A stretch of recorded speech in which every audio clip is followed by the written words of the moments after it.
जय जय श्री राम। आप सभी का जीवन मंगलमय हो।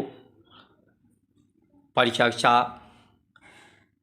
आज की सभी समस्याओं के समाधान के लिए आप सभी का वंदन, अभिनंदन एवं स्वागत और आप सभी का आमंत्रण।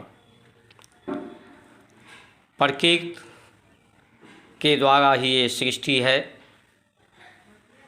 ये जो मनुष्य का शरीर है, चाहे हिंदू, मुस्लिम, सिख, ईसाई, विश्व में जितने भी मानव हैं, योनियाँ, उनकी सभी का इन्हीं प्रकृति से चित्त, मन, बुद्धि, इंद्रियां, इन्हीं प्रकृति के द्वारा सबकी उत्पत्ति है।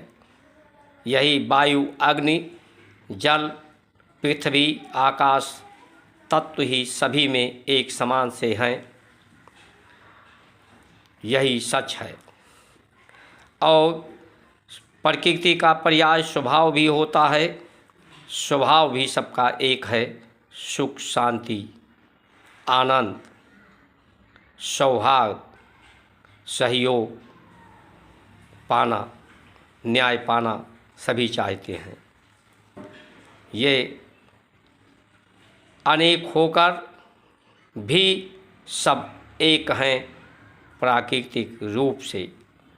इसी सत्य को स्वीकार हमारे ऋषियों ने, भारत की संस्कार संस्कृति ने स्वीकार किया है कि इसी को स्वीकार करके इसी की स्वीकृति से जीवन को सुखमय, आनंदमय, शांतमय बनाया जा सकता है। प्राण भी सबके एक हैं। प्राण की गति भी सबकी एक है। शरीर की 4 अवस्थाएं भी सबकी एक हैं। आवश्यकताएं भी सबकी एक हैं। तो सबको एक दूसरे के सहयोग से ही जितनी ये कर्म की गति हो रही है, कर्म से सहयोग से हो रही है। प्राण, इंद्रियां, चित्त, मन, शरीर जब एक आपस में सहयोग, योग करते हैं, तभी ये शरीर से कर्म की गति होती है। लेकिन ये गति को संभालने के लिए कि गति परम गति हो, नीचता, अधोगति ना हो, नीच गति ना हो, कलंकित गति ना हो,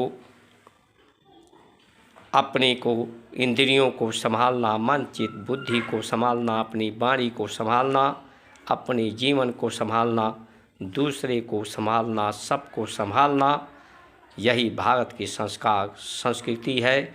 इसका सदुपयोग करना और कराना जीवन पुरुषार्थ के लिए, परम गति के लिए, परम शांति के लिए, परम मोक्ष प्राप्त करने के लिए हुआ है।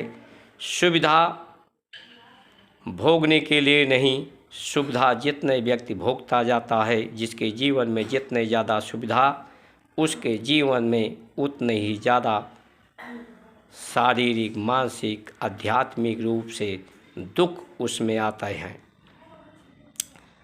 तो इस प्राकृतिक भारत की संस्कार संस्कृति पूरे विश्व के लिए कल्याणकारी है।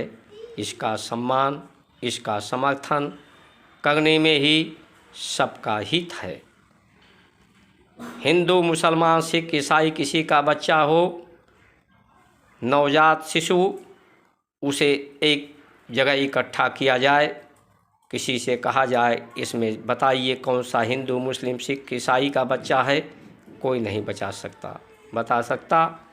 तो ये सब असत्य को स्वीकार कौन करा रहा है? क्यों कर रहे हैं लोग असत्य को? कि लोग जात पात, भाषा, लिंग के नाम पर बंट रहे हैं और लोगों को बांटकर अलग अलग व्यवस्थाएं दे रहे हैं। इसका सिर्फ एक ही कारण है। वो कारण है जब हर व्यक्ति पैदा होता है तो भय, भ्रम और भ्रांति को लेकर, भूख को लेकर ही पैदा होता है। यही प्रकृति की विकृति है और यही सृष्टि का कारण है। इस सृष्टि की विकृति को प्रकृति में परिवर्तन करने के लिए ही भारत की संस्कार, संस्कृति, विद्या के द्वारा और भोजन के द्वारा, भोजन प्रसाद के द्वारा इस परमार्थ को दूर करने की ही व्यवस्था है। तो ये प्रकृति के विरोध जो व्यवस्थाएं लोग बना रहे हैं इस समय प्रतिकूल, जिससे प्रकृति प्रतिकूल होती जा रही है। पहले ठंडी धीरे धीरे आती थी, लोग धीरे धीरे कपड़ा बढ़ाते थे। आज ठंडी अचानक आ जाती है, असामान्य जो व्यक्ति के सहनशीलता से अधिक होती है, दुखदायी होती है। इसी तरह से गर्मी की स्थिति है, गर्मी अचानक बढ़ जाती है जो सहनशीलता से ज़्यादा होती है। बरसात भी असामान्य हो जा रही है, कम समय में ही ज़्यादा से ज़्यादा बरसात होती है, बाकी समय में सूखा होता है। और ये ज़्यादा बरसात कम समय में हो जाना ये बाढ़ की स्थिति को पैदा करती है। इसके लिए जिम्मेदार हम ही लोग हैं, जो हम प्रकृति के प्रतिकूल व्यवस्था, सुविधा भोगी व्यवस्था बनाते जा रहे हैं। ये प्रकृति हम लोग सावधान न हुए तो ये प्रकृति के विरोध प्रतिकूल व्यवस्थाएं यहाँ पर विध्वंसकारी व्यवस्थाओं को पनपा रहे हैं लोग। एक तरफ समाज को दो हिस्सों में बांट रहे हैं, इसी भ्रम और भय का, लालच का लोग प्रयोग अपने स्वार्थों के लिए कर रहे हैं। कोई सनातन धर्म हिंदू का भय मुसलमान क्रिश्चियन को दिखा रहा है कि इसके भय, अगर तुम एक साथ नहीं हुए तो हिंदू तुम्हें समाप्त कर देंगे। हिंदू ने कभी किसी को समाप्त नहीं किया, सनातन धर्म ने हमेशा सदैव सुख शांति सबको प्रदान किया है।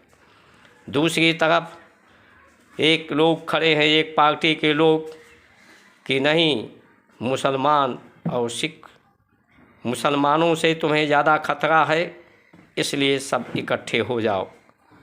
तो ये लोग स्वार्थी लोग हैं, जो जात पात भाषा लिंग के आधार पर बांटकर जो काम मुग़ल अंग्रेज कर रहे थे वही ये भी आपको लूटने घसोड़ने का काम कर रहे हैं।